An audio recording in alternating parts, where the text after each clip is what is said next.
Hello everyone, my name is Mansi Sharma from JMC Group of Institution Meerut. आज हम पढ़ेंगे nursing ethics and role of nursing. ठीक है, इसके नाम से ही हमें पता चल रहा है नर्सिंग एथिक्स और रोल ऑफ नर्सिंग के बारे में हम पढ़ेंगे। नर्सिंग एथिक्स क्या है और रोल ऑफ नर्सिंग क्या है। नर्सिंग एथिक्स यानी कि नर्सेस के काम करने का तरीका, किस तरीके से वो काम करते हैं, किस तरीके के प्रिंसिपल्स, वैल्यूज़, क्या क्या चीज़ें वो अप्लाई करते हैं। ठीक है, और उसके साथ साथ उनके क्या क्या रोल होते हैं। ठीक है, अब हम डेफिनेशन पढ़ेंगे। डेफिनेशन क्या है इसकी? The principle and values that guide nurses decision and actions in providing care to patients. यानी कि वो प्रिंसिपल और वैल्यूज जो कि नर्सेस को डिसीजंस और एक्शन लेने में उनके गाइड करते हैं एक पेशेंट को अच्छी केयर प्रोवाइड करने में। ठीक है, डेफिनेशन को एक बार अच्छे से पढ़ते हैं। The principle and values that guide nurses decision and action in providing care to patient. ठीक है, ये क्या है? वो प्रिंसिपल और वैल्यूज हैं जो कि नर्सेस को उनके डिसीजंस लेने में गाइड करते हैं, किस तरीके से वो अपने एक्शन लें कि पेशेंट को केयर प्रोवाइड करने में। जैसे कि हमें अपने पेशेंट को क्या केयर देनी है। जैसे कोई फीवर का पेशेंट है ना, तो उसके फीवर के लिए हमें क्या क्या करना है? उसको मेडिसिन प्रोवाइड करनी है, कंफर्ट प्रोवाइड करना है, या फिर हमें उसको ठंडी पट्टियाँ रखनी है पानी की, है ना। वो सब चीज़ें जो हैं हमने ये एक्शन किए, है ना, उसके लिए हमने ये डिसीजन कहाँ से लिए और ये हमने किस तरीके से, क्या हम सोच के पेशेंट के लिए क्या चीज़ें कर रहे हैं। तो वो सारे प्रिंसिपल वैल्यूज़ जो हैं हम लेते हैं, वो नर्सिंग एथिक्स के थ्रू हम करते हैं। ठीक है, आगे हम देखते हैं कि किस तरीके से हमारी ये जो नर्स है पेशेंट की केयर कर रही है, वही सब चीज़ें अपना यूज़ करते हुए कि क्या क्या उसके काम उसको करने चाहिए, किस तरीके से उसको गाइडेंस मिल रही है, किस उसी तरीके से डिसीजन लेके पेशेंट की केयर कर रही है। नेक्स्ट हम देखते हैं की प्रिंसिपल्स। हमारे नर्सिंग एथिक्स के की प्रिंसिपल्स क्या हैं? ठीक है, ऑटोनॉमी है, बेनिफिशेंस है, नॉन मालेफिशेंस है, जस्टिस है। अब हम इसके बारे में जानेंगे कि ये ऑटोनॉमी क्या है, बेनिफिशेंस क्या है। ठीक है, ऑटोनॉमी क्या है? Respect for patients. ऑटोनॉमी में मतलब पेशेंट्स की भी खुद की एक रिस्पेक्ट है, उनको भी राइट है कि वो अपने बारे में सोच सकते हैं कि हमें अपने लिए क्या चीज़ें हम चाहते हैं अपने लिए कराना और क्या हम चीज़ें मना कर सकते हैं। उनको भी इतनी रिस्पेक्ट हम पेशेंट को दें।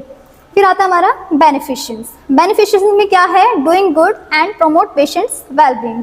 यानी कि पेशेंट्स के अच्छे के लिए हम चीज़ें करें और पेशेंट्स को के अच्छे के लिए उसको प्रमोट करें, बढ़ावा दें उसको। ठीक है, फिर आता है नॉन माल एफिशिएंस। नॉन माल एफिशिएंस का मतलब है कि हम पेशेंट को हार्म ना करें, अवॉइडिंग हार्म टू पेशेंट्स। यानी कि पेशेंट का जिस भी चीज़ में कुछ भी नुकसान हो सकता है, ऐसी चीज़ें करने से बचें। फिर आता है हमारा जस्टिस। जस्टिस सभी को पता है, जस्टिस को हिंदी में हम क्या बोल रहे हैं? इंसाफ। यानी कि चीज़ें सही हो, गलत ना हो पेशेंट के साथ। Fairness and equity in care. जैसे कि हमारे पास पेशेंट एक नहीं होता, बहुत सारे होते हैं, तो सभी के साथ हमें क्या दिखानी होती है? फेयरनेस और इक्विटी। उनकी केयर करने में, उनकी देखभाल करने में उनके साथ इक्वालिटी दिखानी है, कोई पार्शियलिटी नहीं करनी है।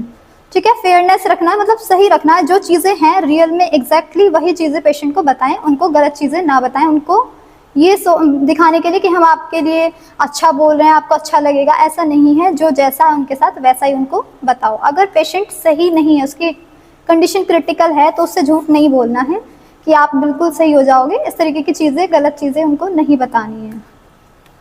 ठीक है, फिर उसके बाद हमारा आता है nursing code of ethics. Nursing के कोड ऑफ एथिक्स क्या है? मतलब जो भी एथिक्स होते हैं इनके भी कुछ कोड्स जो हैं हमें दिए गए हैं, उसके बारे में जानते हैं।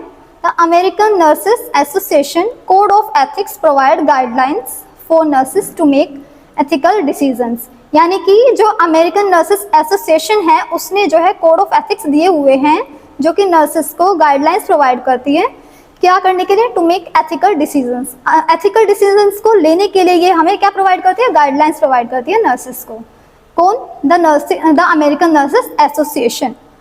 ठीक है, इसके बाद हम देखते हैं कि किस तरीके से ये जो हमारी नर्स है वो उन अमेरिकन नर्सेस कोड इनके अकॉर्डिंग ही हमें सारी चीज़ें केयर प्रोवाइड करिए, जो कि उस गाइडलाइंस में हमें दिए गए हैं। फिर हम आते हैं रोल ऑफ नर्सेस। अभी हमने नर्सिंग एथिक्स को तो जान लिया, अब हम देखते हैं उन सभी के बाद नर्सेस के क्या क्या रोल्स होते हैं। जैसे कि ट्रेडिशनल रोल्स। ट्रेडिशनल रोल्स में क्या होता है केयर गिवर होती है, एजुकेटर होती है। ठीक है, केयर गिवर क्या हो रहा है इसमें, providing direct care to patients. Care giver का मतलब ही क्या है, देखभाल देने वाली। ठीक है, वो डायरेक्ट केयर कर रही है पेशेंट्स की, उनको केयर प्रोवाइड कर रही है। ऐसा नहीं है कि वो मतलब डिसीज कंडीशन में है उसी से रिलेटेड केयर प्रोवाइड करेगी। जिस भी चीज़ों की पेशेंट को नीड है, हम समझ पा रहे हैं उसको नीड है, उसी तरीके से उनको केयर प्रोवाइड करनी है। खुद से भी हम चीज़ें सोच सकते हैं कि हमारे पेशेंट को इस चीज़ की नीड है, तो उनको वो चीज़ प्रोवाइड करी जाए। फिर हम बात करते हैं एजुकेटर। हमारा नर्स का रोल एजुकेटर में भी है, एजुकेटर भी होती है, एजुकेट करती है पेशेंट को और उसकी फैमिली को भी। तो अब हम इसमें देखते हैं एजुकेटर में हमें क्या दिया गया है, teaching patients and families about health and wellness. यानी कि जो नर्स होती है वो पेशेंट को भी टीच करती है, सिखाती है चीज़ें, और फैमिलीज को भी अबाउट हेल्थ एंड वेलनेस। ठीक है, किस तरीके से अपनी हेल्थ को अच्छा रखना है, फैमिली को बताती है, पेशेंट को बताती है। तो इस तरीके से नर्स क्या हो गई, एजुकेटर भी हो गई। फिर हम बात करते हैं नर्स क्या होती है, एडवोकेटर भी होते हैं। तो ये भी क्या है, रोल ऑफ नर्स ही है। नर्स एडवोकेट कैसे करती है पेशेंट को, supporting patients rights and interest. ठीक है, पेशेंट के राइट्स वगैरह में या फिर पेशेंट का इंटरेस्ट क्या है, उन सब चीज़ों में सपोर्ट करती है। ठीक है, पेशेंट्स को अगर उसके राइट्स नहीं पता है ना, ज़्यादातर पेशेंट्स को नहीं पता होते, उनको नहीं पता कि हमें हॉस्पिटल में क्या चीज़ें करना अलाउड है, क्या चीज़ें हमें नहीं कर सकते। उनको ये लगता है जो हमारे साथ नर्सेज, डॉक्टर या स्टाफ करेंगे वो ही सही है, अगर वो हमारे साथ कुछ गलत कर रहे हैं, हमें गलत लग रहा है, तो हम उसके बारे में नहीं बोल सकते, हमें ऐसा राइट नहीं है। तो ऐसे पेशेंट्स को भी नर्स क्या करती है, उनको एज अ एडवोकेटर सपोर्ट करती है, उनको समझाती है आपका ये राइट है, आपको जो चीज़ नहीं पसंद आ रही है आप उसके लिए बोल भी सकते हो कि नहीं हमें ये नहीं करना है। तो इस तरीके से उनके राइट्स के बारे में भी उनको एज अ एडवोकेट सलाह देती है, एडवाइस देती है। ठीक है, फिर हम आते हैं रिस्पेक्ट फॉर पेशेंट्स, कि नर्स क्या करती है, पेशेंट्स को रिस्पेक्ट देती है। ये नहीं कि तुम पेशेंट हो, हम तुम्हारे नर्स हैं, तुम्हारे डॉक्टर्स हैं तुम्हारे यहाँ पे, तुम बस हमारा ऑर्डर फॉलो करोगे, तुम्हारी कोई एक वैल्यू नहीं है, अब फिलहाल तुम जो सिर्फ पेशेंट हो। तो नर्स जो है पेशेंट की रिस्पेक्ट करती है, उसको उसकी रिस्पेक्ट को हार्म नहीं करती। किस तरीके से, ऑटोनॉमी, प्राइवेसी, डिग्निटी। ऑटोनॉमी उसको इस चीज़ की फ्रीडम देती है, पेशेंट को ये चीज़ बताती है कि आप फ्री हो अपनी चीज़ें समझने, मतलब जो भी आपके दिमाग में आ रहा है आप भी उस चीज़ को बोल सकते हो और आप भी वो डिसीजन ले सकते हो। ज़रूरी नहीं है कि हम ही आपकी सारी चीज़ें, मतलब हम ही आपको बताएंगे आप वही करोगे, आप खुद से भी आपके दिमाग में कुछ आ रहा है आप वो भी कर सकते हो। सेकंड क्या है, प्राइवेसी। ठीक है, पेशेंट का सभी का मतलब राइट है कि उनको प्राइवेसी मिले। ये नहीं कि हम प्रोसीजर कर रहे हैं तो उनकी प्राइवेसी की कोई वैल्यू नहीं है, उनकी प्राइवेसी का उनको राइट है, उनको प्राइवेसी दी जाए, उनके साथ जो भी कुछ बोला जाए या कोई प्रोसीजर किया जाए तो उनको प्राइवेसी की नीड होती है। ये नहीं कि उनके साथ जो भी चीज़ें हो रही हैं वो दूसरे पेशेंट को पता चले या किसी दूसरे उनके किसी अड़ोस पड़ोस के या फिर कोई फैमिली के दूर के रिश्तेदार हैं उनके सामने भी आप उनकी प्राइवेसी को हार्म करो। ठीक है, कोई भी प्रोसीजर करते हुए या कुछ भी चीज़ें पेशेंट से प्राइवेट बातें करते हुए उनको प्राइवेसी दी जाए, स्क्रीनिंग वगैरह लगा के, या फिर अगर पेशेंट जो है रूम में है तो रूम को थोड़ी देर जो है आप बंद कर सकते हो जब तक उनका प्रोसीजर चल रहा है। इस तरीके से हम पेशेंट को हॉस्पिटल में प्राइवेसी प्रोवाइड करते हैं, है ना। डिग्निटी, कि पेशेंट की भी एक डिग्निटी होती है, ऐसा नहीं है कि हम नर्स हैं, हम एक मतलब बहुत बड़ी पोस्ट पे हैं, पेशेंट कुछ भी नहीं है, उसकी कोई वैल्यू नहीं है ना। पेशेंट की भी एक अपनी वैल्यू होती है, उनकी डिग्निटी होती है, उसको हमें ख़राब नहीं करना होता, वो जो भी है उसको हमें मेंटेन रखना होता है और हमें दूसरों से भी उनको रिस्पेक्ट दिलानी होती है। ये नहीं कि दूसरा कोई भी पर्सन उनको कुछ भी बोल दे। ओके, फिर हम आते हैं डू गुड अवॉइड हार्म, यानी कि दूसरा क्या है रोल ऑफ नर्स, कि पेशेंट को हार्म नहीं करना है, उनके साथ अच्छा ही करना है। कैसे, do what's best for patient, यानी कि वो चीज़ें करो जो कि पेशेंट के लिए अच्छी हैं, पेशेंट के लिए बेस्ट हैं, जो भी हमें लगे कि पेशेंट के लिए ये अच्छा हो सकता है वही करो। जैसे कि कुछ पेशेंट को एडवाइस कर दिया जाता है कि आपको अपनी जो है सर्जरी करानी है, आप अभी पैसा ला करके हमें दो और आपका ऑपरेशन जस्ट अभी कराना है, और हमें ये चीज़ समझ आ रही है कि वो पेशेंट का जो है वो एक दिन वेट भी कर सकता है। कुछ चीज़ें ऐसी होती हैं, कुछ प्रोसीजर सर्जरी के, कि उनको हम एक दिन बाद भी कर सकते हैं अगर पेशेंट के पास पैसा उस टाइम पे जस्ट नहीं है, तो हम पेशेंट को बता सकते हैं कि आपका इस तरीके से अच्छा हो सकता है, आप जो है थोड़ा सा इस चीज़ से रिलैक्स हो सकते हो, टेंशन फ्री। तो ये जो हमने चीज़ की किस लिए, पेशेंट के बेस्ट के लिए की, पेशेंट को थोड़ा सा एंजाइटी फ्री करने के लिए किया। फिर आता है डोंट हार्म पेशेंट्स, यानी कि पेशेंट को हमें किसी भी तरीके का नुकसान होने नहीं देना है। फिर आता है हमारा फेयरनेस एंड जस्टिस, यानी कि पेशेंट के साथ कुछ भी गलत ना हो और उसके साथ हम बिल्कुल क्लियर रहें, कुछ उसके साथ झूठ वगैरह ना बोलें। तो वो चीज़ें हम कैसे करेंगे?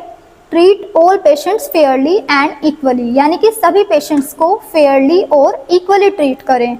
ये नहीं कि ये तो मेरा जानने वाला है, या ये तो इतना मतलब रिच फैमिली से बिलोंग करता है, या ये मेरे कास्ट का है, तो ऐसी चीज़ें नहीं करनी है। फेयरली और इक्वली हमें सारी चीज़ें सभी पेशेंट्स के साथ केयर करनी है। ठीक है, फिर आता है हमारा don't discriminate based on age, caste, colour, religion etcetera. वही जो हमने थोड़ा सा भी डिस्कस किया था, don't discriminate based on age, मतलब इस तरीके से भेदभाव ना किया जाए या गलत ना किया जाए कि ये किस एज का है, या किस कास्ट का है, इसका क्या कलर है, या फिर क्या रिलीजन है। इन सब चीज़ों के बेसिस पे हमें पेशेंट को जज भी नहीं करना है और ना ही उसकी इस तरीके से केयर करनी है। फिर आता है हमारा ऑनेस्टी एंड ट्रस्ट। पेशेंट के साथ ऑनेस्ट रहें और उनके साथ ऐसा बिहेव करें कि वो भी हम पे ट्रस्ट कर सके। ठीक है, जब हम चीज़ें पेशेंट के साथ बिल्कुल ऑनेस्टली उनको सारी चीज़ें सही बताएंगे तो पेशेंट हम पे ट्रस्ट करेगा। और अगर हम जो है चीज़ें गलत तरीके से बताएंगे या फिर डॉक्टर कुछ और बोल रहा है, हम कुछ और बोल रहे हैं, तो पेशेंट हमारी बातों पे ट्रस्ट नहीं करेगा। ठीक है, फिर उसके लिए हमें कैसे करना है? Be honest with patients, patients के साथ बिल्कुल ऑनेस्ट रहें।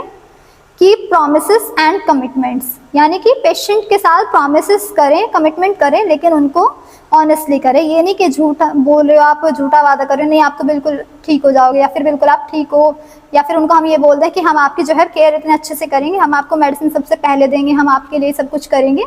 तो ऐसी चीज़ें नहीं करनी, बिल्कुल जो एग्जैक्ट है वही प्रॉमिस आप करें और वही आप कमिटमेंट्स करें जो रियल में हमें करना है।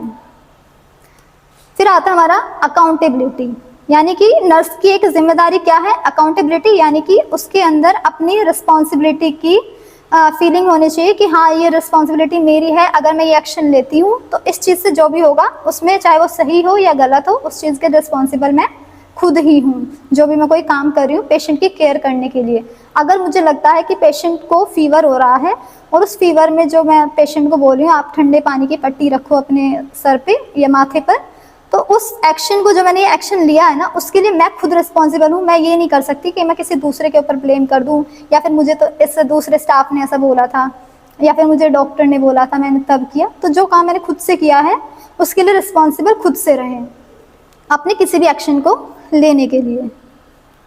Thank you. आपकी कोई भी क्वेरीज हो तो नीचे आप कमेंट बॉक्स में कुछ भी कमेंट करके बता सकते हैं, कुछ भी डाउट्स हो आपको, या फिर इस वीडियो के बारे में आपको कैसा लगा, आप ये सारी चीज़ें इन्फॉर्मेशन कमेंट बॉक्स में डाल दीजिए।